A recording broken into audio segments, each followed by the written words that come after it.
field of 13 that are all in line. We're ready for the start. They're off in the Preakness, and the maiden Pony Express lost the jockey at the start. Hi, Dan. What's up, man? How you doing? What's going on? Are you going to introduce us? That was the start of the show. No one else has been watching.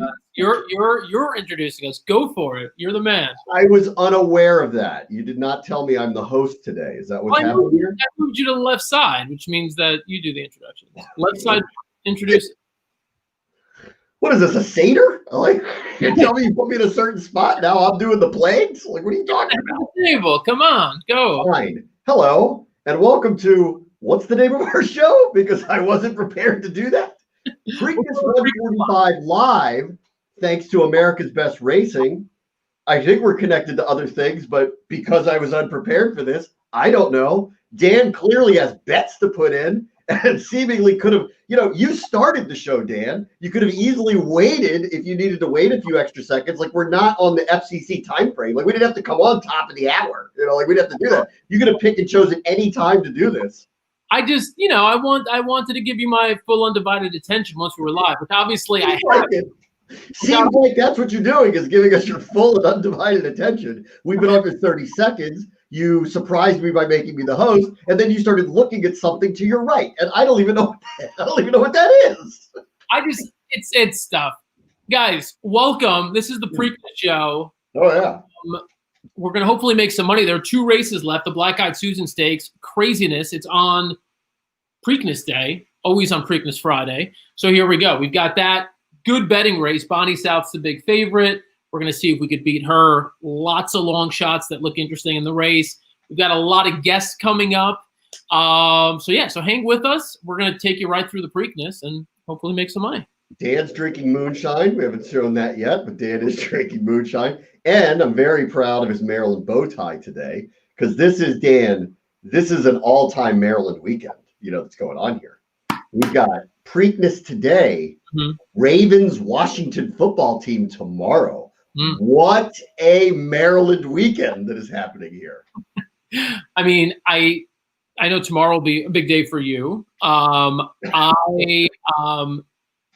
entirely focused on today and getting out of today with something, with at least one hit. It's been a struggle to this point betting the races at Pimlico, and I always feel like there's added pressure on Preakness Day and on Preakness weekend because, like, this is the track and the circuit. I mean, it's the circuit I follow most closely. So, like, if I don't hit this weekend, it's embarrassing. Like, people expect you, if you're from around Maryland or, if you follow that circuit, to win this weekend. And so far, I'm just getting killed. So you are the master of Pimlico. So I agree. And I think we really should make you a T-shirt that says Master of Pimlico. I like that. I think you, or Master of Laurel, Master of Maryland. Mom, can we have you wear a mom shirt, Master of Maryland? But I think we're alive at a pick 3. I mean, by whisker, but we are alive at a pick 3 right now. The horse that you threw in, who I was not going to play because I thought it was going to be like a 5-way pace scrum. I thought Don Juan Kitten was going to get caught up in it and just tire. But today's been insane. Like, there have been so many races where there were supposed to be 3 or 4 horses going to the lead, and they've all taken back, and there's been one horse just kind of coasting on the lead, which. I mean, what do you do? I mean, you could only handicap the races with the expectation that the horses are going to run the way they've run in the past. Like, you don't expect horses to change their running style. When that happens. We've got some comments from people, by the way, tuning in. What's up, everybody? Deborah, how you doing? Gene, how you doing? Daytona Beach. What's going on down there? Daytona Beach, Florida. What's happening down there? Wide open, right? Do whatever you want. Do whatever you want. I know, I go to the Preakness because I normally do, but up here in Maryland, we're not doing that yet. Daytona Beach, though, is Buck Wild, isn't it? Is that what they're going down there, Buck Wild? I would imagine so. Gene, give us an update. Let us know what the scene is like down there. I'm going to go and take this bow tie off. I feel like it looks a little too Chippendales. What do you say? Take it off?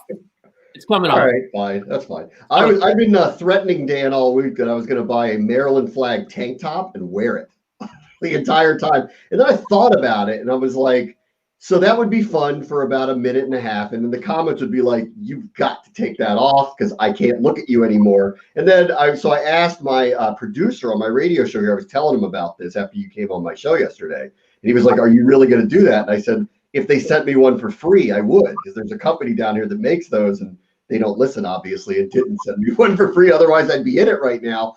And I said, would I ever wear this again? I am very proudly from the state of Maryland, and I currently live in the state of Maryland. So would I ever wear it again? And my producers thought it would be good beach attire. And I'm like, if you want people to stare at you and think you're dumb, it's really good beach attire, and I don't go for that. As much as I like the Maryland flag, which is the color scheme that Dan had on, I think it's like a unique flag. Drapery, draping yourself in it seems, I don't know, it seems like you're missing something when you're doing that and going out in person. And he was like, but what about Ocean City? And for those who know Ocean City, might be a good look for a certain part of Ocean City. And I'm still like, I don't know if I'm going for that look here. So that's what happened today. That's my world the last 24 hours. But I would have worn it for 10 minutes if I had it. Speaking of Maryland, synonymous with Maryland, the most historic farm in Maryland, one of the best racing operations in the sport, based in Maryland, and one of our favorite people from that spot, Jocelyn Brooks at Sagamore. How you doing, Jocelyn? I'm fantastic. How are you guys? Good. You know Graham, Dan right? losing a lot of money. He's very upset about it. Oh yeah, I'm getting can't get over it. Yeah, I've had a lot of photos that I've lost today, but I'm gonna be all right. You've been in the photos, which is good. Yeah. I'd do anything for a photo at this point. You guys know Graham? You know Jocelyn? No, first Hey, time. Graham, how you doing? Nice to meet you. You too. Two You got the Preakness. Tell Dan because he needs some help today. La la la. Oh. You've probably had one of these before, Dan, the black-eyed rye. Oh, one or two, yeah. Yeah. So this is the Sagamore Spirit answer to the Preakness cocktail, the black-eyed Susan. So I just made this. I hit you up on Twitter with a little in-process photo. Oh, I didn't know that. You sent that? I did a little. I was prepping in the kitchen over here. Oh. So got a little Maryland rye, little ginger beer, little blackberry simple syrup. Quite tasty, gotta tell you. I'm going to put you in full screen so you can give us a close up of that. Oh yeah. Ooh, The real deal right here. that's nice. I even have a nice glass they're letting me use just for today. I gotta give it back. Those are professional leaves too. That thing is really, really well put together. It works out well this time of year. They give us all the nice stuff if I promise I'm gonna share it. Yeah. Do you like rye, Dan? I'm into rye. You into rye? I love rye. Rye is super historic to Maryland. So It is. yeah, there were, I think, 18 rye whiskey distilleries in Baltimore City alone before the Prohibition era. So if you go on the tour down at Sagamore Spirit, they'll tell you all about it. But All right. they actually get the water for the whiskey from Sagamore Farm. So a truck comes up here twice a week sometimes, loads up with our 52-degree spring water, trucks it down Interstate 83 to the distillery. And that is why our whiskey is 83 proof. Kevin doesn't miss a little chance for some symbolic touches. So Dan is also 83 proof, but for different reasons altogether. So this stuff that I'm drinking currently is that moonshine? Oh. it is moonshine. It's 120 proof. And you still care about your picks after drinking that? I mean, I got a handicap before this. I get all the picks in ready the day before, and then you just enjoy the day. This is an ideal drink for me right now. I've been on a little bit of a diet. I don't know if you could tell, Jocelyn. Yes, no, you do look very slim. What diet plan is that? That involves moonshine. No, because first of all, not the South Beach diet, Dan. That's a different diet. He's cutting weight. Pretty sure this is calorie free. I've been mixing it with sugar-free Powerade, which is great, and it's good. I'm getting what I need out of it. I'm not gaining weight. Hopefully, we'll find out. All right, look. You feel amazing. there is racing going on. We've got one of our favorite handicappers on with us, Ellis Starr. Ellis, Temecula Base. How you doing, brother? I'm doing great, guys. And Jocelyn, I'm doing Hi, fine. Ellis. Hi there. Ellis, do you like rye or moonshine? Which one? I prefer, if I had the choice, I prefer rye, thanks. Woo! One of the good guys. Ellis, there's 2 minutes until the Black Eyed Susan Stakes. Is Bonnie there- South is 4-5. Ooh. Huge favorite. Tell us why Bonnie South is going to win or is going to lose. Well, she can win, but if there's a horse with a lonely lead, she might have trouble. When you look at her comment for the Ashland, it says chased. And she's going to be chasing Mizzen Bow. I think Mizzen Bow is a lone front runner here. I know there's some other speed outside, but she's got a good position. And she never saw the lead in the Woodbine Oaks, and then she ran on the lead in the Bison City, which I think was a great prep. Cassie just won a race on the undercard at Pimlico. I think he posted an upset earlier today, Norm Cassie. And I think Mizzen Bow can take him. Bonnie South is the horse to catch her. I don't know it's a 2-horse race. I actually played a 4-horse exacta box of Bonnie South and Mizzen Bow and Hopeful Growth and Miss Marissa was what was it 5, 7, 8, 9. But I made a win bet on Mizzen Bow at 9-1. I can't 8-1 now. I can't pass it up. All right, Bram, you like this horse so darn hot, right? The 3-horse. I do. I'm with Ellis here. I love Mizzen Bow, by the way. I love Mizzen Bow in this race. I think that price is way too short on Bonnie South. So I think there's a lot of value here. This is a huge value race. I feel very different about the Preakness. But this one, I do like So Darn Hot. I know it's a first graded stakes attempt. 4 for 4 hitting the board. I like the jockey here. I think there's a lot of value in this race. And so I feel like I'm taking a shot a little bit on So Darn Hot, but I feel like it's a viable shot to take. I'm with Ellis on Mizzen Bow. That's the one that I'm really on here coming into this race. I really like Mizzen Bow. Distance was a problem up until the last race, so I'm hoping the last one wasn't a one-off. But if it wasn't a one-off, I really like her in this race. And there's a part of me that thinks Miss Marissa's got a big run in her, and so there's a shot there too. But those are the 3 that I really, really like, and I'm definitely betting against the 4-5 horse, who I don't think should be 4-5. Yeah, that's fair. We all like to win money, and betting 4-5 ain't fun. Jocelyn, I don't know if we told you to prep for this race. I'm ready. Ready? Hit us. What do you got? So I'm a big fan of Maryland bred Project Whiskey. I love Ginny and Butch Reed. I got to hang out with them when VQuest won and Global Campaign won. We had a huge weekend together in the Stakes Barn together.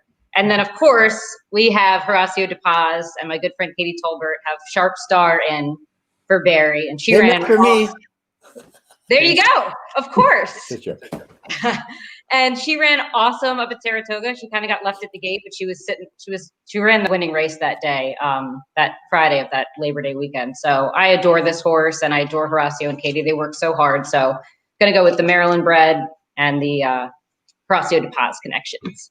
All right. It's interesting. There have been a couple of races today where we've seen horses coming from other circuits and running in like grade 3, grade 2, some grade 1. And that class is holding up against some of the local horses. But there was a horse earlier, Lakai, who's a local horse, Yes. who turned in a huge effort. So always cool when the local horses win too, especially those who are bred in Maryland or who are trained by Maryland-based trainers. So I'm going to give you guys a crazy world horse who's going right now at 51-1. I have tickets all over the place with this horse. This is like my only chance of getting out ahead today. But I have a good feeling about it. Speaking of local jockeys, Sheldon Russell is riding the 2-horse Truth Hurts. And Truth Hurts is a horse who, like, if you look at just the form and you look at the most recent races, she doesn't look like anything great. But if you watch the replays of her races, she ran behind Mizzen Bow. Mizzen Bow was loose in that race. She still ran on really well. It looked like she wanted to run all day. The race before, she had a really wide trip, ran on nicely to finish 4th. Truth Hurts, if she gets a clean trip, I think factory here somehow. I don't know how if she can win. I think at 50-1, I'll play her. Dan's lost a lot of money today and has decided he's going to make it all up on this. And here's what I wrote about Truth Hurts. Best race isn't good enough. But if she wins, Dan has to do like a lip sync with the Lizzo Truth Hurts song. I would more than happy to. Now I'm rooting for this to happen. Right? See? I want the bow tie back on, and I want the lip sync. That's what I want. I had to take it off. Like I would say, it just looked a little too like Chippendales, but we'll see if it happens. Because you're so fit now. Exactly. Well, I've been working out so much. At some point, Dan will be on his rowing machine. He's got very proud of his rowing machine that he has now. He'll be on it at some point during the show. All right, let me. The race is off. They're running now. Miss Marissa is on the lead with down to her inside the 7. Mizzenboe punching through down the lead. So you got 7-9 top 2 spots behind. Bonnie South back of the pack, I think. Bonnie South is way back there. You got Hopeful Growth down on the rail, nice stalking trip, and Dream Marie, I believe, is in the 2 or 3 path. This is the point usually at which I say stop the race, but Yeah. 7, 9, 8, very nice. Sharp Star's ready. You see her? She's cranking for more. Is that her? That's her on the outside there in Barry's black and white silks. Yeah. They just went 23 flat and 46 and 3. So they're going fast up front. Then next year has Abiding Star. You got Project Whiskey down on the rail, and then you got Dream Marie on the outside. And then you've got and Truth Hurts, and then Bonnie South still left. Bonnie South still last. Come on, Truth Hurts. Where is Truth Hurts though? Is what we all need to know. Moving. Truth Hurts, but Bonnie South's moving better. But Truth Hurts is moving from the back of the pack. I would be really happy with this. I actually have a trifecta box with the 7, 8, 9, and Bonnie South. And if Bonnie South's out, this is a very good bet. And I don't see Bonnie South anywhere right now. She's way on the outside. Come back, Mizzenboe. Come on back. We need you all Come back, Mizzenboe. Don't anybody beat me for 3rd here. 9, 8, 7. Nobody get up for 3rd. Please don't beat me for 3rd. You guys got to tell me I'm frozen here. 9, 8. Here's the 5. Here comes Bonnie South. 9, 5, 8. 9, 5, 8. Miss Marissa. 9. 9. Wow. Yep. Yeah. Miss 9, Marissa. 5, 8. Great. I didn't see that one. Great call, Ellis. I don't know how you landed on that one. Nice. The 9 had a 9 furlong win, which was good. Faced older first time, 2 good races in a row. Layoff 5th, first. I thought we have to take 2nd position behind Mizzenboe, which is what happened. And Mizzenboe kind of quit. It's just too bad. I would have had a much better try in exacta. So I'm just being greedy now. If Bonnie South doesn't get 2nd, I got a much better exacta and try. But I still hit them both. So I'm pleased. Well, importantly, I think what you take out of that race is something that I've noticed over the past 3 days. Some people have argued with me, said, no, it's not as bad as it looks. I think you're exaggerating it.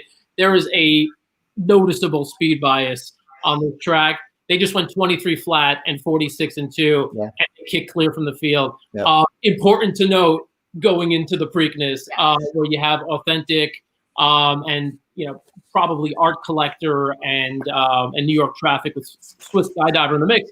I mean, at this point, how do you play anyone but those 4? Because no one has even closed from 2nd place today. So but the pace was fast, but it wasn't that contested. It was the 2 horses all the way around, and the 8 made that move. So knocking each other, beating each other's head. There's a speed bias. I mean, it's dramatic. That's Pimlico though. Even earlier this week, Hunter was thinking about the race, and he was just saying, if Authentic gets out to a lead, he figured also those same ones that you mentioned would go with him. But he said, I just don't know. But you can't make up a lot of ground there historically.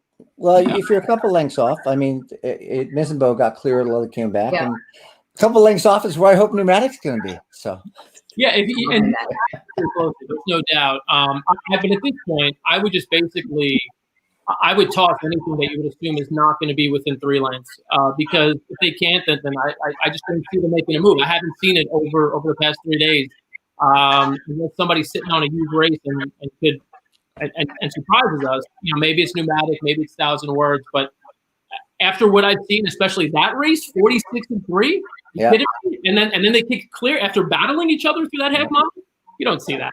And Bonnie South ran really good. The only horse that closed, to be honest. I mean, laid a lot of ground. So it definitely was a good race. How did Truth Hurts do, Dan? How did Truth Hurts do? I don't want to talk about that exactly. Like, let's talk about something else.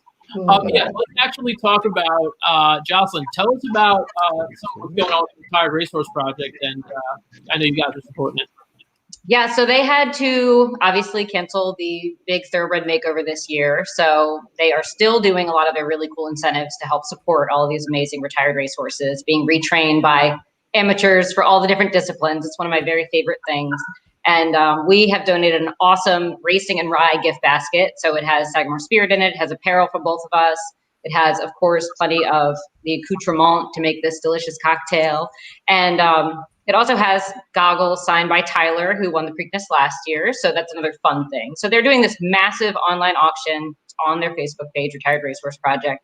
And it's going on the whole month. So you can get in there and place your wagers, place your bets, see if you can win some awesome swag, and then I'll mail it out to them. It also gets you a tour of the distillery, which is awesome. But I saw they have all kinds of stuff. They have a Justify halter, American Pharoah halter, and some non-racing related stuff for any of those crazies out there that don't want more racing stuff.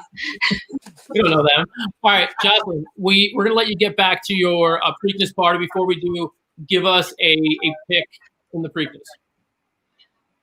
It's so hard. I'm just going to go with the filly, say I love fillies. Why not pick Swiss Skydiver? I love a little girl power. Let's get Daredevil another nice big win, and we'll see. So I'll go with her. All right, before I let you go, I want you to say hi to a friend. Hold on. I didn't know I was calling you. Look what I got out. Yeah, girl. Just hold on. I never have enough friends with me to drink this. I'll be right over. I'll come to you next. We're gonna meet at the distillery soon for cocktails. So We are. Yes, we figure are. we just get started today.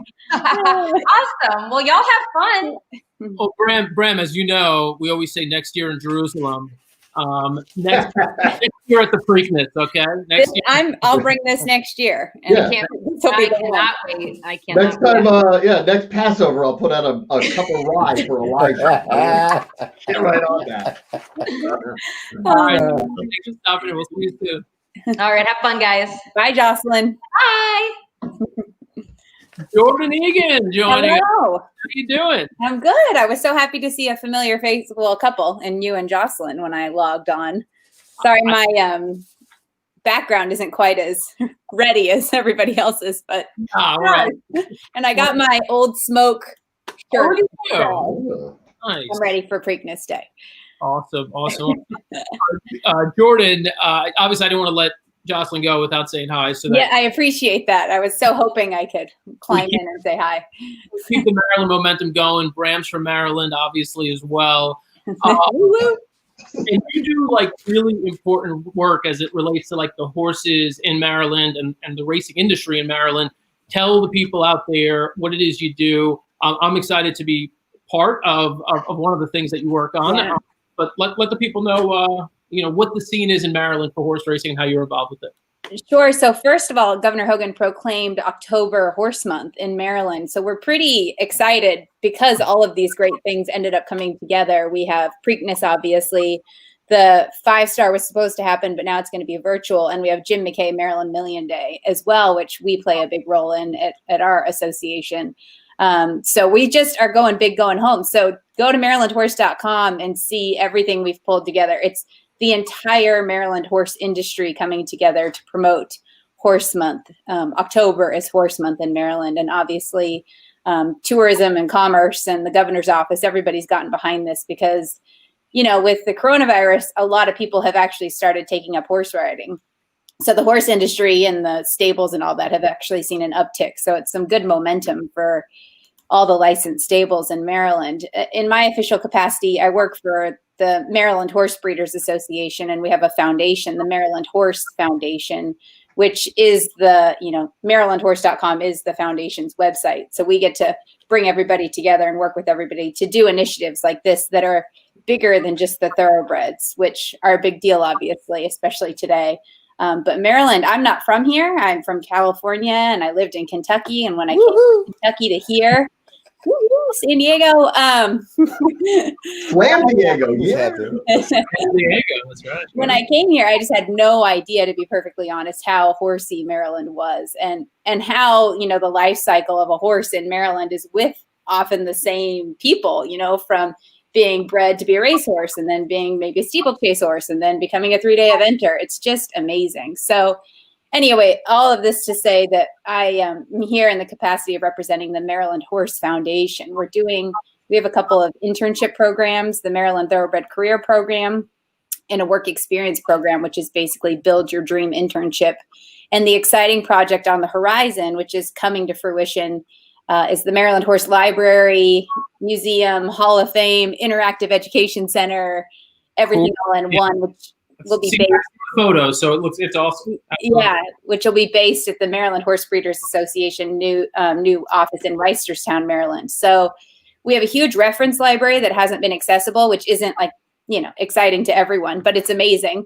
And then we'll have a whole bunch of educational programs based out of there, memorabilia, our Maryland Thoroughbred Hall of Fame. We're really excited. So we actually just met with the designer last week to stage one, kind of look at how we're going to pull it all together. And then comes the fun fundraising and then the actual build out. But we've got some great momentum and people are excited that this is all coming together in Maryland. So as always, there's a lot going on in Maryland. We just can't help ourselves, even in the downtime when, Maryland Million usually has us consumed this time of year. I wouldn't be talking to you or smiling probably today if Maryland Million was at full tilt. It's just so, it's a lot. So we found other ways to stay busy by making an entire horse month and building a new library and such.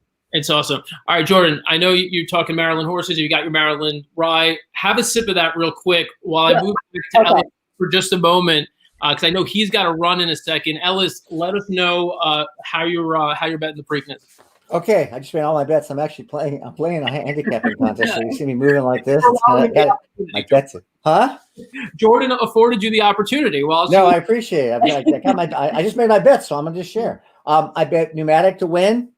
At 13-1, I bet a smaller bet on Swiss Skydiver to win. I cannot let her win without me. Girl power. But Pneumatic is at ridiculous right now for me. And then I played a 4-horse exacta and trifecta box of Art Collector, Swiss Skydiver, Pneumatic, and Authentic. I'm hoping that Art Collector and Authentic are both not in because otherwise it doesn't pay anything. And I played one more trifecta, which I really like this one. I like 2 horses. I play them first and second and first and third. So I played Art Collector and Pneumatic on top and in second, 310 with all. And then I came back and I played the same thing first and third, which is 310 with all with 310. People that always think those are expensive bets, I will tell you for 50 cents, that bet was $9.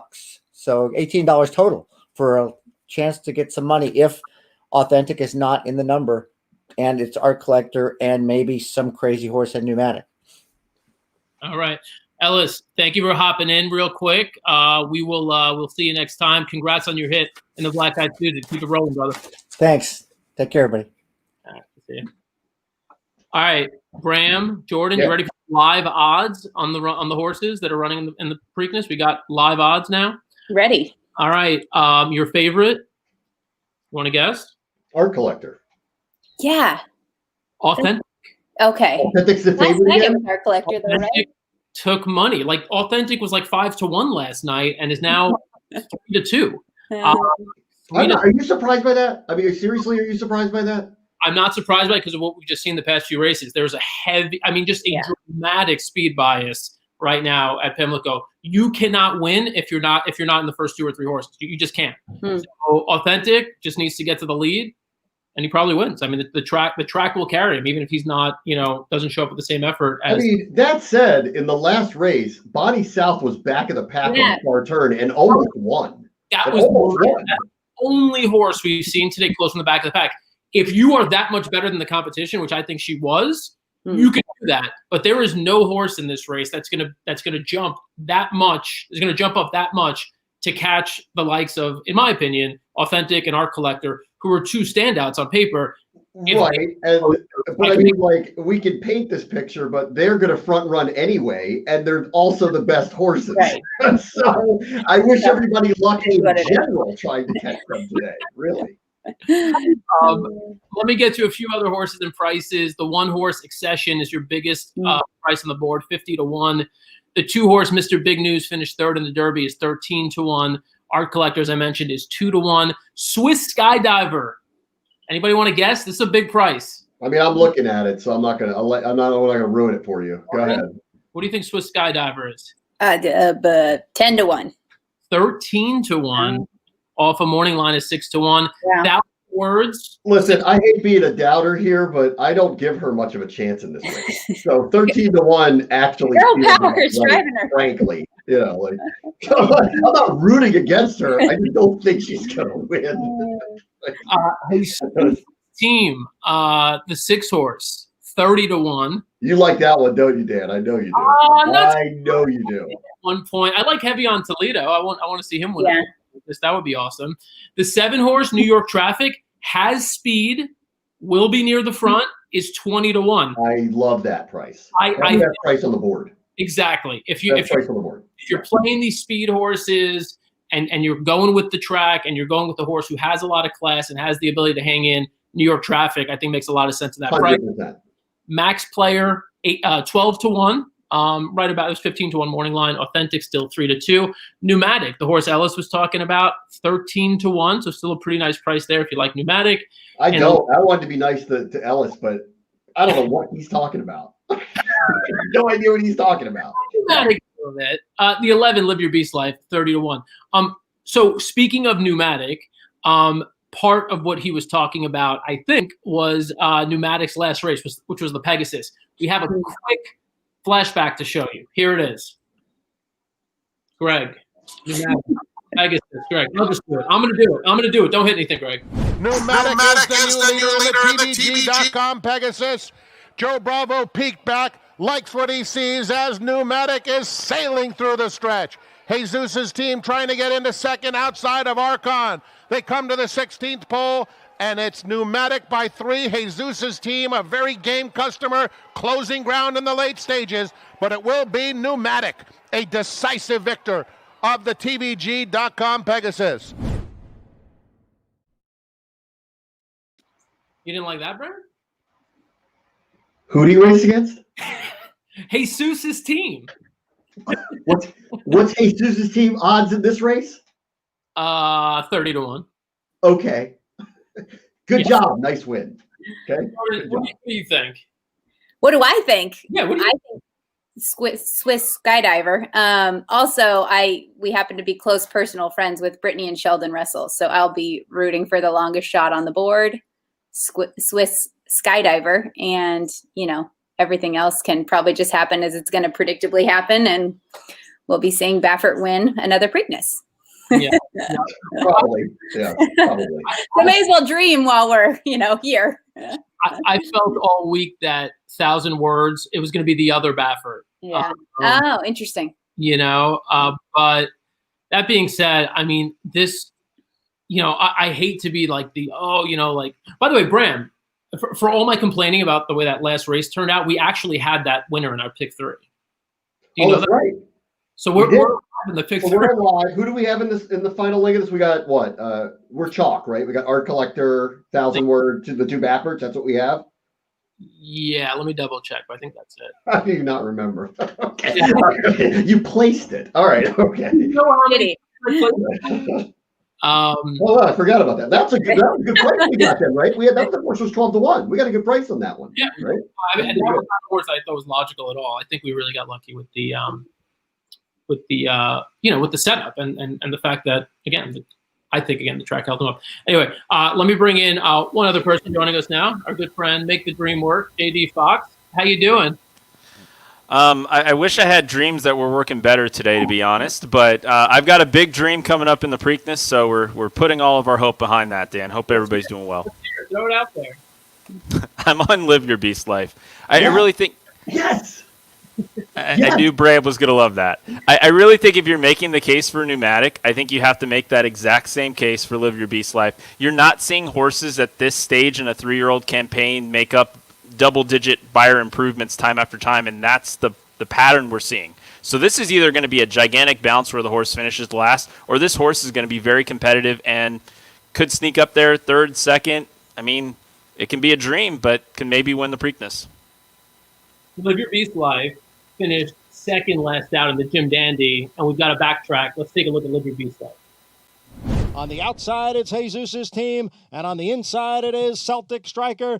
Jesus' team has come away with the lead here. It's Jesus' team in front as they come down for the 8th pole, but here is Mystic Guide on the outside. Mystic Guide and Jesus' team. Dr. Post is in 4th with just a 16th of the finish, and on the outside, looking for an upset is Live Your Beast Life, but it is Mystic Guide with those white blinkers to win the Grade 2 Jim Dandy.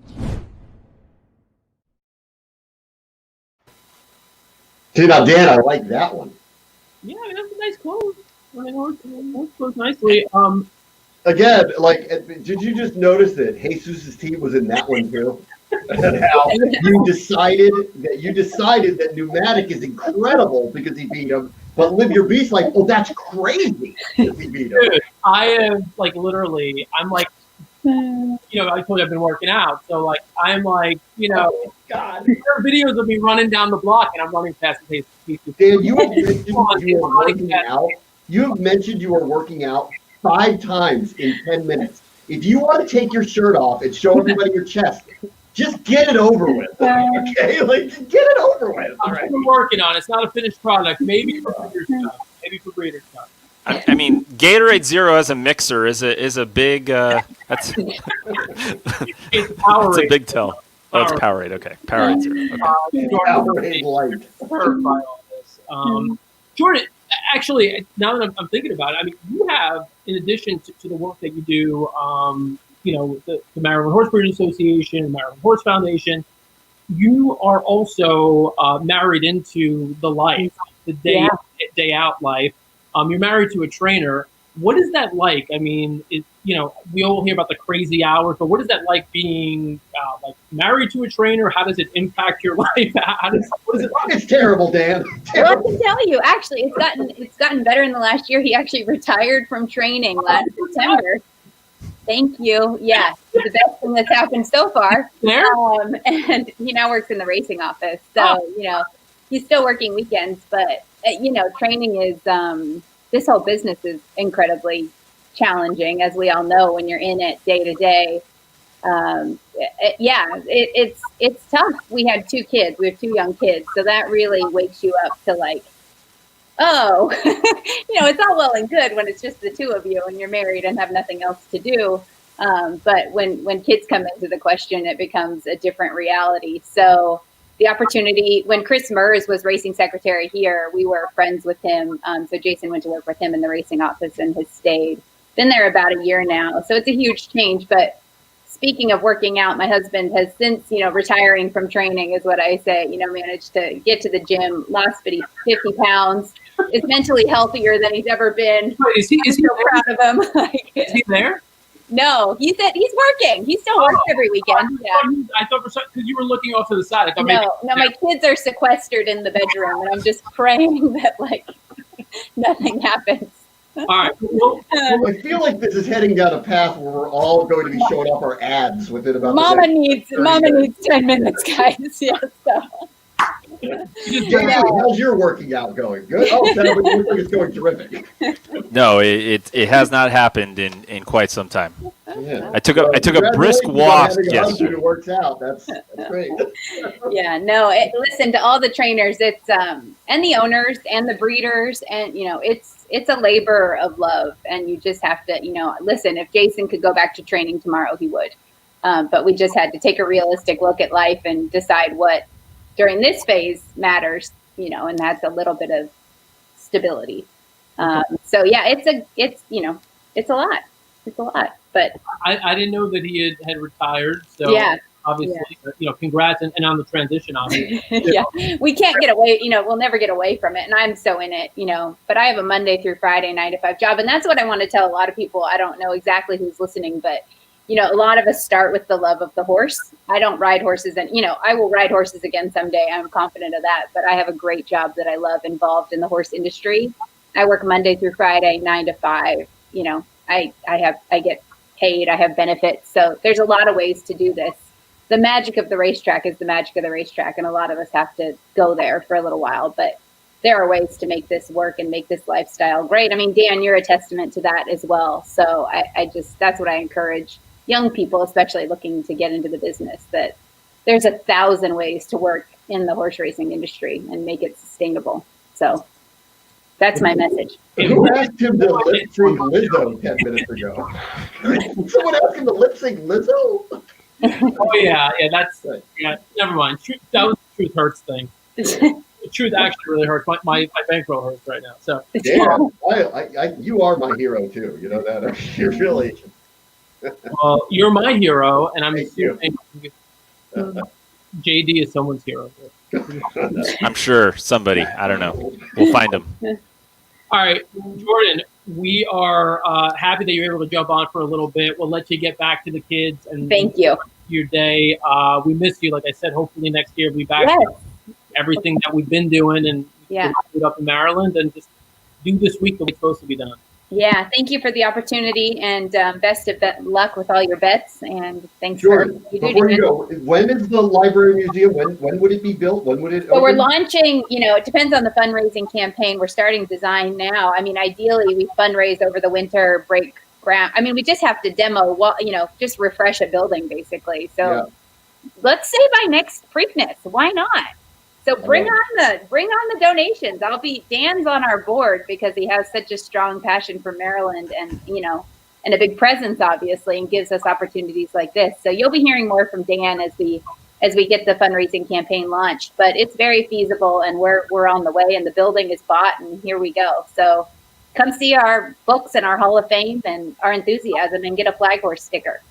Let people know the website again where they can. Yeah, go to MarylandHorse.com is the website. And right now it's overrun with October is Maryland Horse Month because that's what we're most pumped about. So, but coming, soon you'll start seeing library, museum, Hall of Fame excitement. Awesome. All right, Jordan. Thank you guys. See you soon. All right. Bye. All right. Be good. All right. Send me that, Dan. I want to shoot out to all my Maryland lovers too. I want to let them know about that. I like it. I'm in. It's good stuff. They've been doing really good stuff. Billy Watson here on his third crab cake. That's right, hon. Stomach muscles, pumped. New York wins. I don't think that's out of the realm, to be honest. I think that's possibility today, and that is a very nice number on it. Like that's best number on the board, 20-1, New York traffic. I agree. Given the way the track's playing, I think there's something to that. Speaking of, let's do. Let's see. We got to do some sort of backtrack. We know Authentic has, comes in. He's the favorite. He's at this point, still 3-2. 3-2 right now. By the way, you still got 25 minutes to Preakness. You want to get those bets in? Hang with us. We're going to take you right through Preakness. We know that Authentic won the Derby. Prior to that, he won the Haskell. It was New York traffic, though, that almost caught him on the wire. Let's take a look back at that Haskell that Authentic won, but that New York traffic almost caught him in. Late turn for home. Authentic by a length. New York traffic won't go away. He's trying hard, and Dr. Post finding his best stride, but has 5 to make up. Authentic just breezing through the stretch. Opens up to lead it by 3 lengths. New York traffic trying so hard, and he is closing the gap now. Here comes New York traffic after Authentic. Authentic, New York traffic are going to hit it together. Here it is. Photo finish. Authentic and New York traffic. Well, that was a mile and an 8. This is a mile and 3/16. I don't know. Authentic coming off a peak effort in the Derby. 4 weeks later, New York traffic, you could argue, we never even got to see what New York traffic could have done because he took a right-hand turn out of the gate, took out my horse, Honor AP, could not neutralize Authentic. Authentic still cleared. But in spite of all the shenanigans, if you watch where they are coming off the turn, New York traffic is on the heels of Authentic. If you just run straight, New York traffic is clear on the lead in the Derby. But he didn't. He decided to go right and then take a straight path into the turn. So, I don't know. JD, what do you think? I'm looking at Paco, maybe the greatest gate rider of our generation, jumping off of this horse as some sort of sign, finally, for me to get off of this horse myself. I do think what you're talking about is completely plausible, but what we're also seeing from this horse is before that, and I still backed him in the Derby. There's a bit of a hanger obsession coming on, just running really good races but not closing the deal. And I think in this race with the amount of speed, there's going to be some really hot closing action coming in from behind it. I don't know if New York Traffic can keep up with that. So, again, I don't know out of the gate how that's going to go. But, I mean, I'm not going to talk anybody off of them at 20-1 because logically, if New York Traffic gets his own way, much like Authentic ended up getting his own way in the Derby, I mean, that's a possibility. Because I think one thing we can say in horse racing in the last couple months that seems to be prevalent is the horses that we think are going to be in speed duels, we've seen a lot of jockeys hold back horses. It seems to be more prevalent than ever right now. So while we all can look at the figures and look at past performances and look at video and say, okay, well, we should see the 3, 4, and 9 line up on the lead with the 7 and the 5. The 5's adding blinkers for who knows what reason. I still haven't figured that out. But there's a lot of speed signed on. Maybe nobody wants the lead. Maybe we've got a 24-3 opening quarter. We don't really know. One thing with the blinkers I do want to mention, Bob Baffert was on La Trifecta, which is the show that we do at ABR on Friday nights. He was on last night. He did say that the blinkers that 1,000 Words wears, they're not traditional blinkers. And so the idea with traditional blinkers is that they would get you to be two things. One, show more speed out of the gate, be alert, break from the gate, and maybe show more speed. The other thing is that so you don't get distracted and when you have other horses around you, just run straight and you're not distracted because you got the blinkers on. He said these blinkers are just like extremely small cut blinkers. He's like, it's just something, it's like a piece of gear that they just think, he likes. His last 2 races, including the win in the Shared Belief, was with the blinkers off. But with the blinkers on previously, he ran and won from off the pace in the Robert B. Lewis, which is a grade 3. And he's also a grade 2 winner with the blinkers on too. So I'm not overly concerned about the blinker action. I just think, for me, like if I had Authentic going into this race, I'd be like, I've got Authentic. Like, let me just send 1,000 Words back to California. He flipped in the paddock. Let me send him back. Let him regroup. Let's train him back up to another target, out west. But no, it's like either I'm not overly confident in Authentic's ability to repeat, or I think 1,000 Words is still sitting on a big race. I want to give him a shot at this. By the way, it's also the same shared ownership group with Spencer Farm. So it's the owners as well who are saying, yeah, like let's put both of these horses in. So I don't know. I'm just more, it's limited equipment, but when you're coming off of a 104 buyer, which is the second best figure in the field, I wouldn't think you would normally mess with anything, but it's Bob Baffert, and Bob Baffert is Bob Baffert. He is 100 times smarter than me on anything in the equine element, so I will accept it. It just was interesting to see. Yeah. For your theory, Dan, though, 1,000 Words was at the Kentucky Derby. It took a very bizarre circumstance for him to not race in it. So he didn't just send Authentic to the Kentucky Derby either. He sent both of them there, and a very strange thing occurred, and he didn't run in it. So I'm with you. Like I'm with you here that like this feels like there's something that's interesting. You've stolen the show. Here's the bottom line of 1,000 Words. Wild card of the race. We have no idea. That's all. We have no idea. And my leaning here is no, actually. I don't really see it. I think he's got to have by far his best race to beat both Art Collector and Authentic, and that would be Authentic a little bit off from where he was. So I'm on the no side with 1,000 Words, but I do believe he's the wild card of the race for sure. Penelope, can you hear us? What are you wearing? Thanks for asking. I'm wearing this fabulous I Heart Maryland beer helmet that I crafted, and an old Smoke Tobacco t-shirt. So that I'd get dressed up for Preakness. It turns out if you drink from the straw, it just dumps down your front. So I don't recommend buying it. I had to blow dry my shirt in the bathroom like 3 minutes ago. Well, listen, if you can't be in the infield, bring the infield to you, is what I say. That's what I'm saying. Getting festive. Where's the EDM, Dan? That's what we need. Come on. Usually Penelope is good for that. She's got all sorts of music that she plays every week for us. 55. Mine's usually a little more like moody than EDM. Yeah. No, it's So same flavor LaCroix, different flavor LaCroix. That's what I'm asking here. Same flavor. Have to stay sharp. You gotta, like, if you're gonna pick against Baffert in the Preakness, you either have to be really drunk or really sober. We were talking about 1,000 Words a minute ago as potentially the other Baffert winning after we saw peak effort from Authentic. We haven't actually done a backtrack to Authentic's Derby. Let's take a quick look at the stretch run of the Kentucky Derby and how Authentic held off Tiz the Law. And they're into the stretch, and it's Tiz the Law on the outside of Authentic.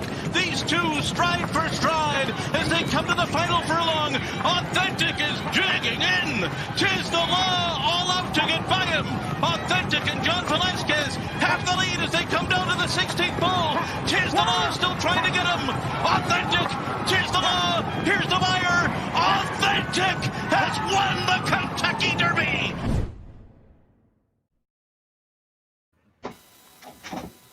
All right.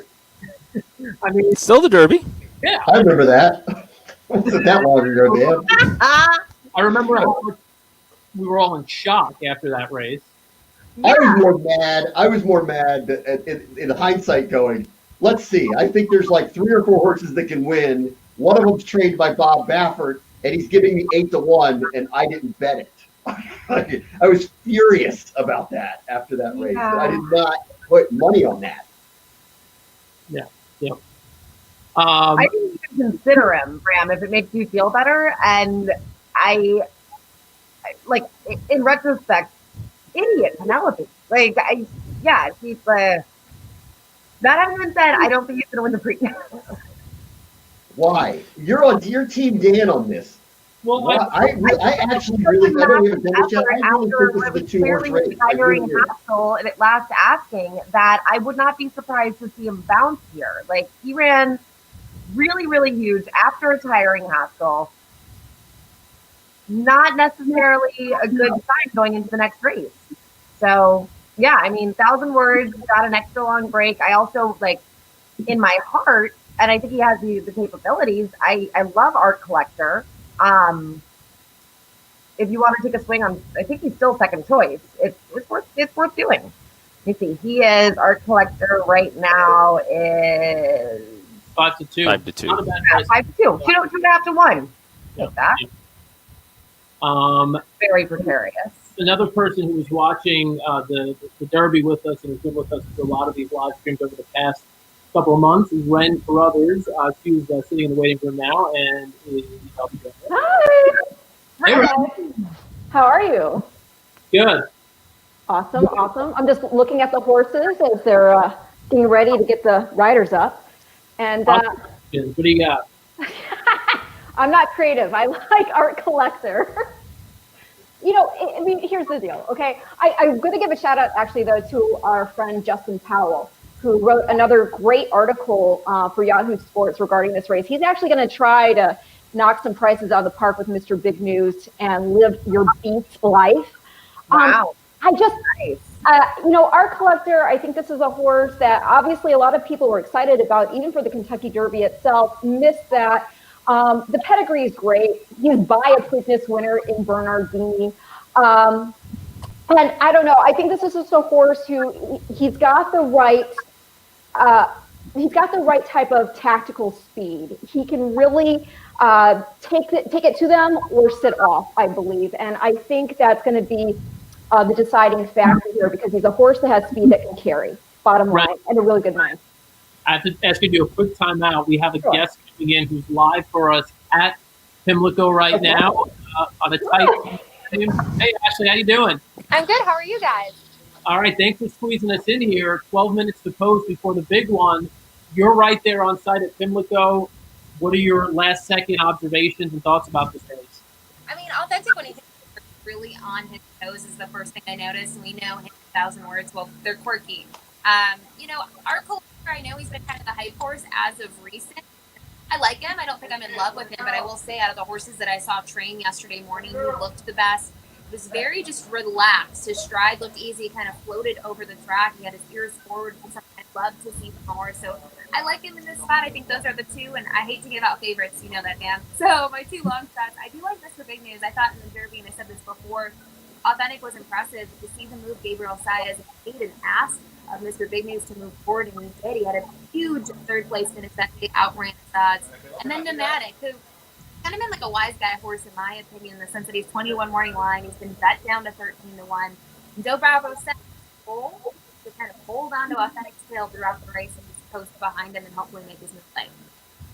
Well, that brings up another point we've been talking about. You can't be too far back. We've seen horses on the front end winning nonstop the past few days, especially that last race. They did a quarter in 23.5 and 46. It's for the viewers who don't know what that means. I mean, that's like going, the horses up front were going top speed early on, right, and you expect that they would tire at some point. They didn't. They kept going, and only one horse close in the back, the horse who was the best horse in the race, was the only horse that was able to overcome that.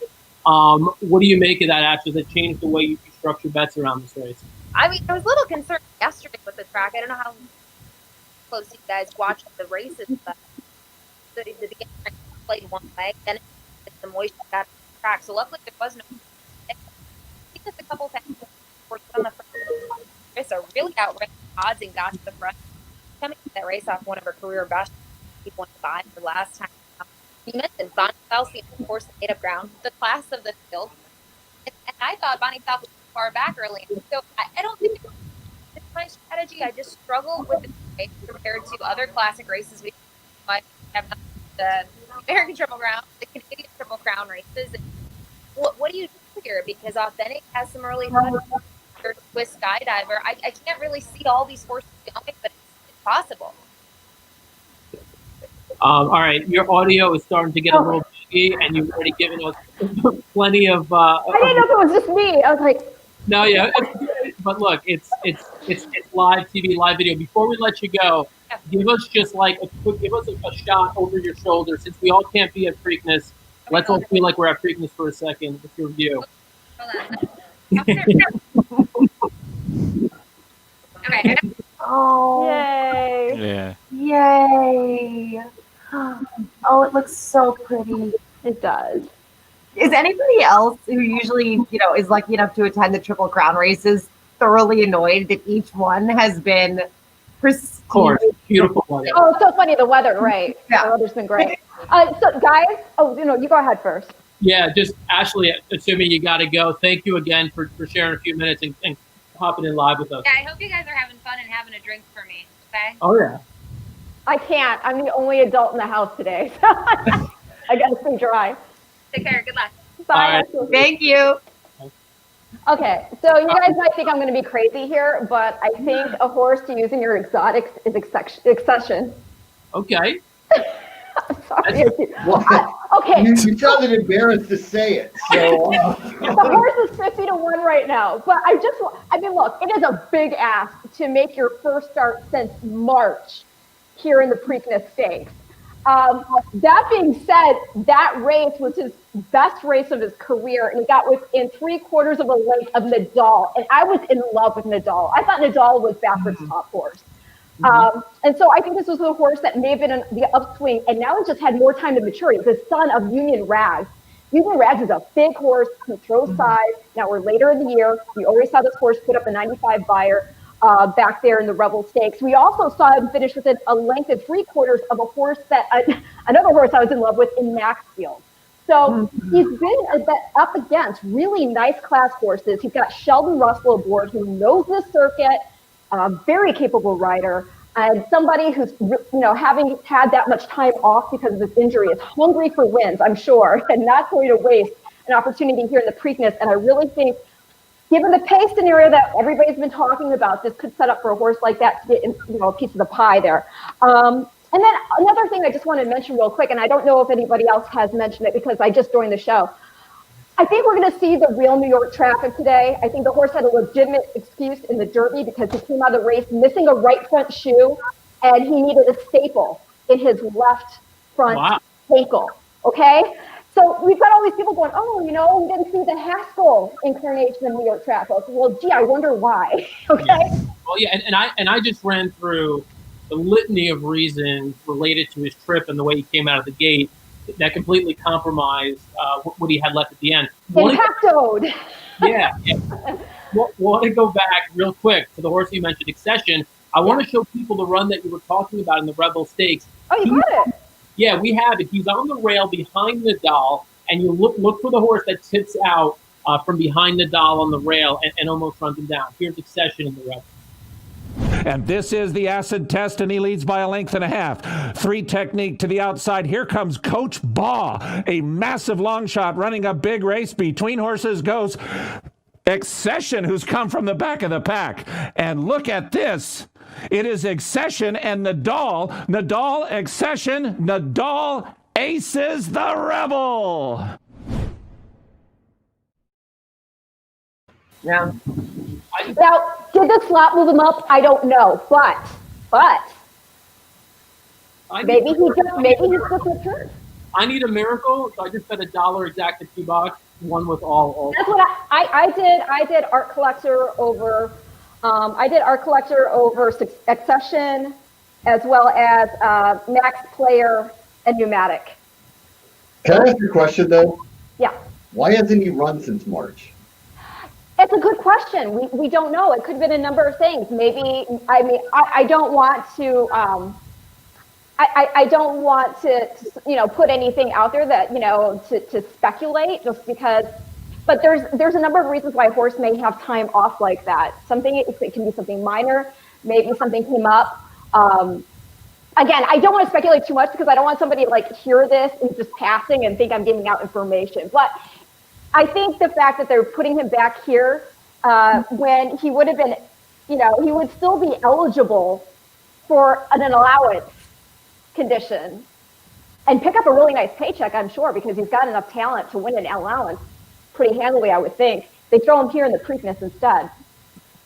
Fine. What do you know then? Because you're just being just trust me. He's going to be good. I mean, for the price, why not? I'm watching him in the post parade. He looks amazing. Awesome. He looks really, really nice. And again, being that son of Union Rags, just here we are later in the year. Union Rags itself was really good at 2 years old, but we saw him shine there in the Belmont Stakes. And like I said, he throws a lot of size. And I think a horse, one of his progeny, only can benefit with maturity. You know something. This is you know. I don't know anything. I don't. Nobody's picking that horse. You're just confidently going, all right, I like that one. And I'm like, okay, why? And you're like, can't tell you. Like, we got the class I just do, okay? And we did see Nadal go out of that race to then win the Arkansas Derby. And I think Nadal would have been a huge, again, I thought he was the Derby horse for Baffert, and then he got hurt and had to retire. Ren, it's 50% speculation, 50% information we know. Yeah. Of course, almost beat Nadal, who, if he'd stayed healthy, probably it would be him and Tiz the Law. It's like pre-COVID, Dan. It's 8 million news cycles ago. I will also say that I think if there's any time to beat Authentic, it is now, because yes, this is probably a distance better suited to him than what the Kentucky Derby was. And you're like, oh, well, he won the Derby though. Well, yeah, great. But look, Tiz the Law, we thought Tiz the Law had an easy victory in the Travers Stakes, but it turned out he must have peaked. Here in the Derby, it looked to me like Authentic had to dig in, and now he's already back again. So you've just completely talked me into a horse that I tossed. I'm about to burn money. Ren, I just want you to know that you and I are on the exact same page, and that's because we're awesome. Well, I want you. I love you, Penelope. I want you both, Penelope and Ren, to answer this question, since you are way more familiar with the physical tendencies and injuries and recovery patterns of horses. We have a horse that everyone is taking for granted, that this foot injury that he had that kept him out of the Derby is no big deal. No big deal. Come back a month later, no, we're not even going to acknowledge it. The horse is 2-1 right now. It's as if it doesn't matter. Art Collector, great. He's won his last 4 races. He's beaten Necker Island and South Bend and all the horses that finished last, second, third, and fourth, and fifth from last in the Derby. We are just talking about taking something for granted. We're taking it for granted that Art Collector, the injury that he had, is completely a non-factor, and the fact that he beat no horses, with the exception of Swiss Skydiver and the Blue Bear 6, I'll give him credit for. Yeah, okay, but that. But talk to me about that foot injury. What do those of you first of all, Tommy Drury is like a really good trainer, and there is a 0% chance that that would be in the race if there were anything wrong with his foot. I want to be clear. I am not running this horse if he's not healthy or he's potentially going to get injured. I am not suggesting that. All I'm saying is, why are we to assume that he's still going to run a peak effort and the efforts that we saw from the past if he's slightly off? Like if I have a headache and I go run outside, I'm not going to collapse. I'm going to get through it. It was nothing. It was You're really going to collapse if you go run outside. What are you talking about? All that had happened was he had nicked the bulb. Okay, so the bulb is like this part of your, like, imagine this is the hoof, right? You're going full screen. You're going full screen. Okay, so imagine this is the hoof. Oh gosh. Okay, so the heel, like the right here, it was his left front heel. Okay, so he would have nicked it, and it's not anything. He just didn't want to run him in the Derby off that because it would be abrasive to go through. And they knew right away that it was so minor that they were already always intending to go here into the Preakness. Yeah, he missed a couple days of training. Yeah. So something that I did see, and I don't know that like a bummer of a stub toe. Yeah, exactly. Exactly. You guys are men, so you don't ever have a rubbed heel in a shoe. But it's not a big deal. I will say I did see earlier, and I don't know why. Maybe Penelope knows more because I've just been in like mom zone today a little bit. I did see that Jesus' team is running with bar shoes today. Bar shoes, I saw the same thing. What's that about? What are the bar shoes? It protects the frog. It protects so a regular horseshoe, if this is a hoof, goes like around like this, and it's an open on the bottom. A bar shoe just has literally a bar connecting the two bottom ends. So it protects the heel from pressure. And exactly. And basically, you're protecting the frog of the hoof because maybe it's a little tender. What is that an indication of when a horse wears it? I don't love it. Yeah. Once again, Ren will not share what she knows. Ren and I just both have the face of like, I just don't want to speculate. I don't think any trainer is going to ever, I don't think for sure. No one's going to run their horse if they think there's something significantly wrong with them. It can be a precautionary measure, prophylactic, if you will, to just make sure that this horse is able to get over the track without getting fatigued from any pressure on that foot. Like I said, it is interesting that we're talking about these things, and I don't know if anybody else mentioned the whole situation with New York traffic and giving that as the mulligan for him in the Derby. Yeah. I mean, this is how significant things are. I mean, even if you take it back to the Belmont Stakes with California Chrome, that horse stepped on him out of the gate, okay? And then he had to go 1.5 miles around Big Sandy. These injuries matter. They do cost a horse the ability to run their best race. JD. So Ren, blink once if I should bet on Live Your Beast Life, and blink twice if I should. JD. JD, hypothetical. If I challenge you to a race, me against you, who would win the race? Who would probably all money on JD? Yeah, let's assume you stubbed your toe really, really bad. Still putting money on JD. Have you had a White Claw? Here's where I think this is the point that they're making is, could I do that and run and beat you? Yes. To me. Is it gonna impact my week following that? Maybe if I've got turf toe or a stub toe, I mean, I might be hopping around a little bit when I'm playing with my daughter. So then that's where we're sitting. And obviously that had to be a tough choice. You've got a Kentucky trainer. They want to run their best horse that they probably ever had in the barn in the Derby, and it wasn't going to work out for the best. So I don't think we're discounting Art Collector too much as a horse racing community at 2-1. We might be putting for granted that, hey, it's Authentic and Art Collector both, going to be out on the lead. I mean, that's what we're thinking. But, the first level allowance win for Art Collector was off the pace. I mean, there's a lot of that we don't know here with this pace scenario, and with these horses that either haven't run in a while or have ran against each other in what can be described as odd races. No, it's authentic And the other thing regarding that, again, minor injury to the bulb of the hoof, you can't race in the Kentucky Derby with having administered anti-inflammatories, which you want to give the horse. So that's why I had the scratch. I mean, okay. The other thing too is it really apples to apples to say Dan's minor headache when he goes to buy White Claw at a bodega is the same as Art Collector having a hoof injury in the Kentucky Derby? Yes. Look, I just want to say yes, just because you used the word bodega. Okay, listen. Agree to disagree then. It is the same.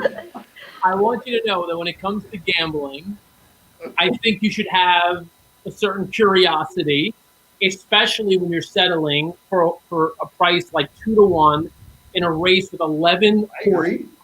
And so I'm just exercising some curiosity about a horse who, to me, this isn't the second coming of Secretariat. He's a really good racehorse. Is there anything I could find about him that makes me like him a little less? And maybe that's one thing. They are now loading into the gate for the Preakness. I want to give you watching it here live? We cannot watch it live. I just put a link within all of our streams where to watch and listen. You can click on that link, and you can also just NBC. So can I say real quick? I love the corner I am in right here with War of Will.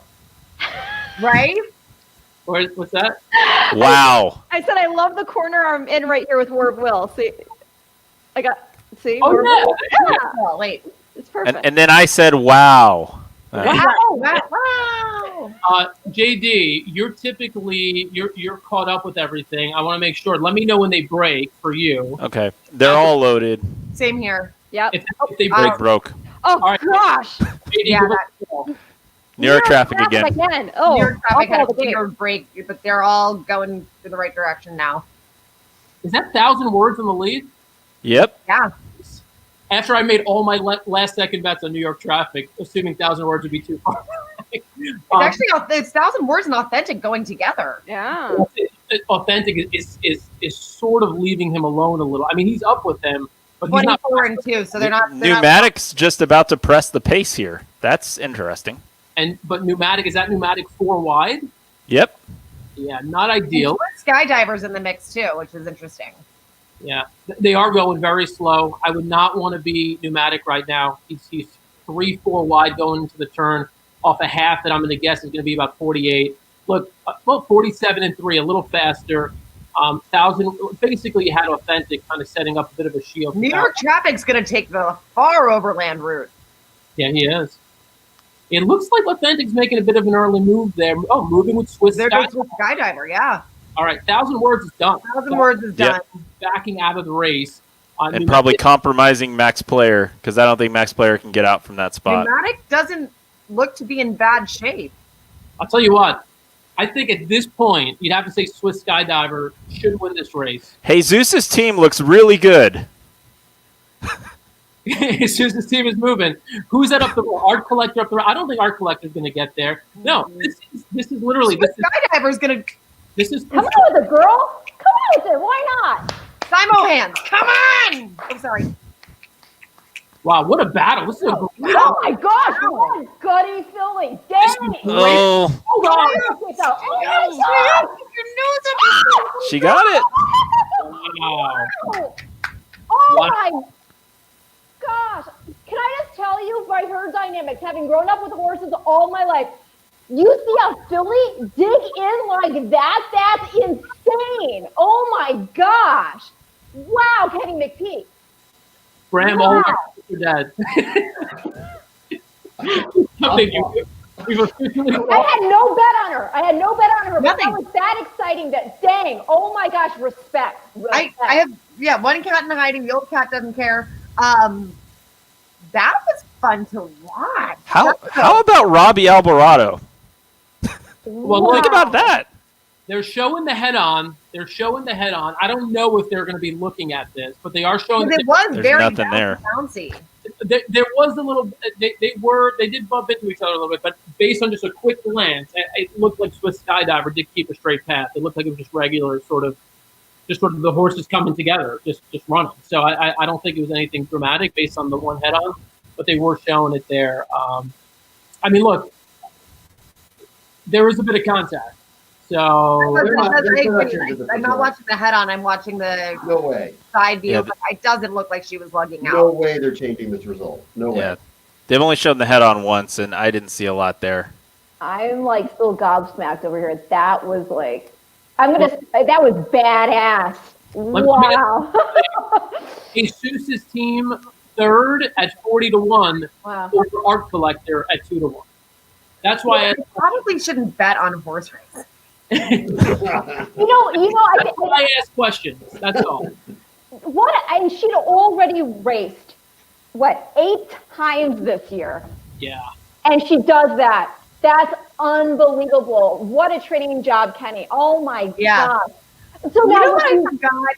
Yeah. The ultimate handicapping angle is bet the horse Tom Padula does a feature on before the big race, man. Wow. So do you go classic now? You just say, It's an interesting conversation. Look, this is, again, talking about how many races she's run. She just, was all out trying to catch She Dares the Devil and couldn't. To envision her coming back and beating the boys. And by the way, let me be the first to say also, I've been like Authentic's biggest skeptic. Authentic ran just a massive.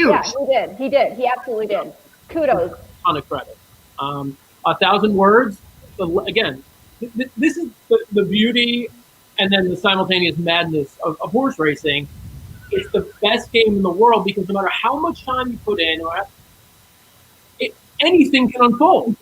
And so it's just looking at that race. There was no one. You will not find a single person on earth who would have told you that 1,000 words in Authentic would have been 1-2 through a half mile in 47-3, which is actually an honest half mile. That's an honest pace. Nobody had backwards 2 horses going 1-2. I think what was happening was Authentic was trying to essentially set a little bit of a screen for him and give him some room, but then Pneumatic kept coming up the outside. Alvarado tactfully made an earlier move and prompted it and just split them, which then forced them to start going. 1,000 words had nothing left. Authentic did. If no one had challenged them, if they had gone around like that for just probably another, eighth of a mile, Authentic probably wins that race. But Alvarado, for all the naysayers who were like, oh, well, Robbie Alvarado, it's not. He's awesome. He's awesome. He's a great rider. He is. Look, he has his personal issues, and he's not without fault and everything else. When it comes to that separate part of it, but as a rider, he can ride a horse. And I just find it confusing at this point that Tyler Gaffalione, who won the Preakness last year, decided not to travel up to ride this race. What were the protocols in place? Alvarado came up for it.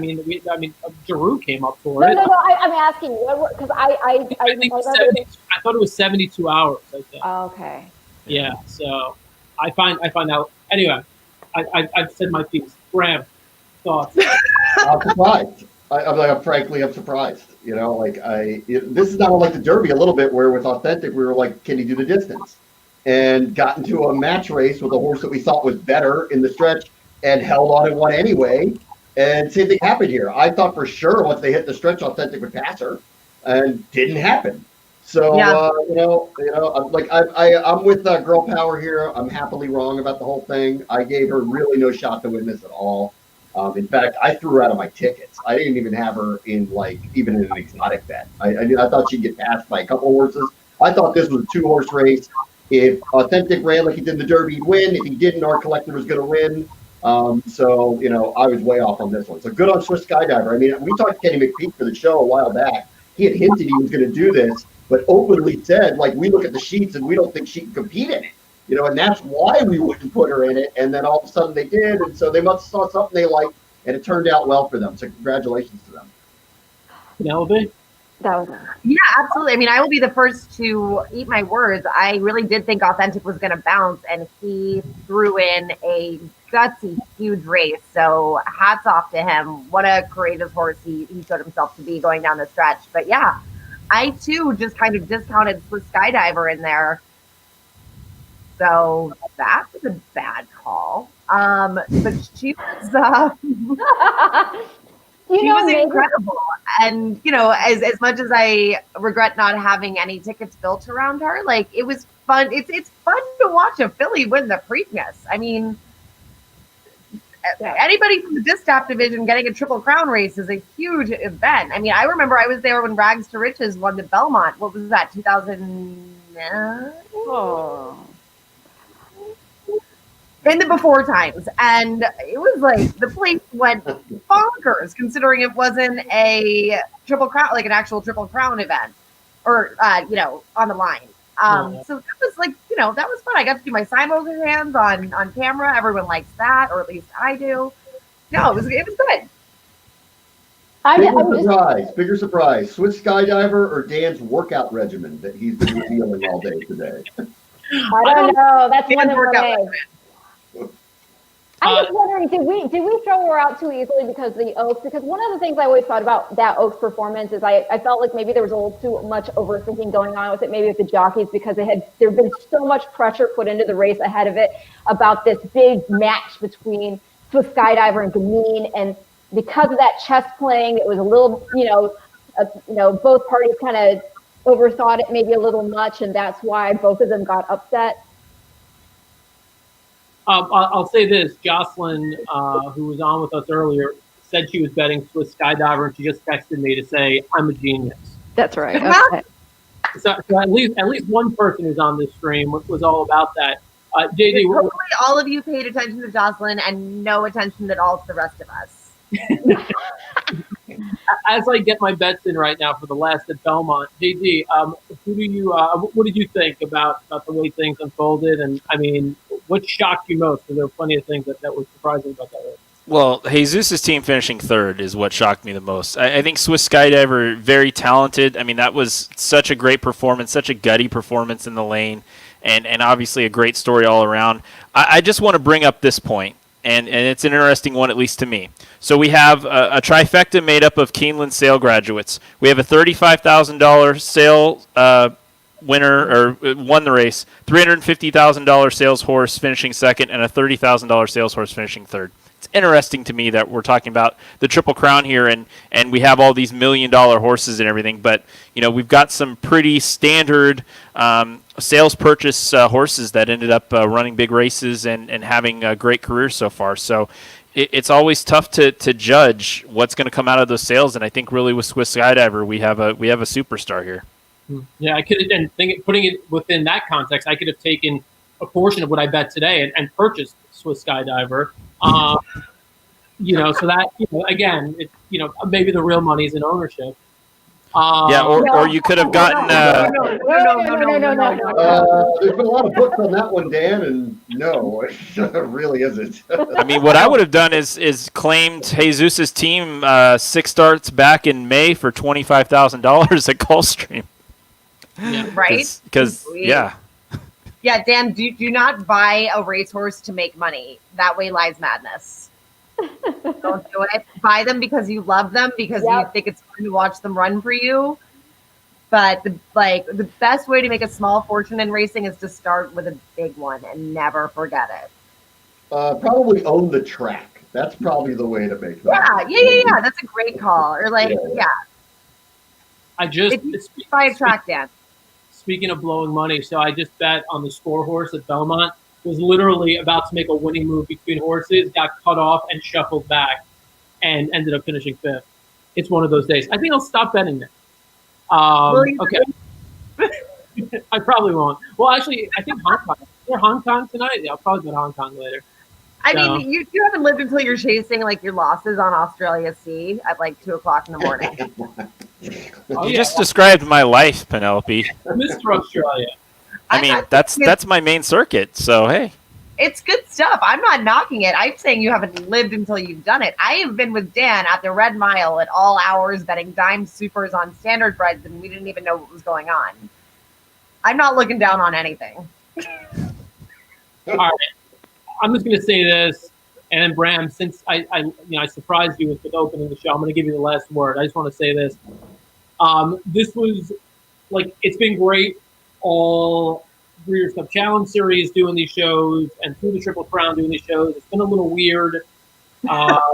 It's been bizarre.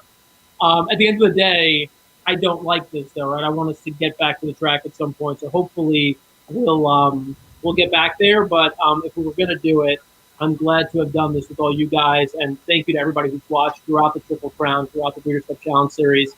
We'll be back, of course, with some Breeders' Cup shows on Breeders' Cup Friday and Saturday. So thank you again to everybody who's watching, and then thank you to everybody who's appeared on these shows over the past couple of months. They've been absolutely awesome.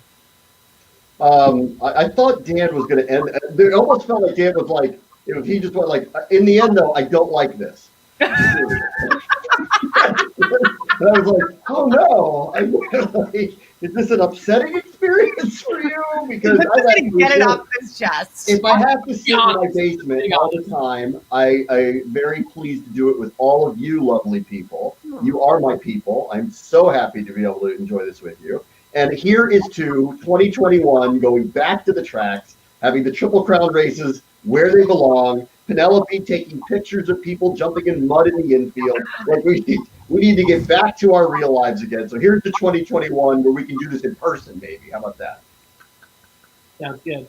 Cheers, everyone. Thank you for watching. Appreciate everybody tuning in. Bye.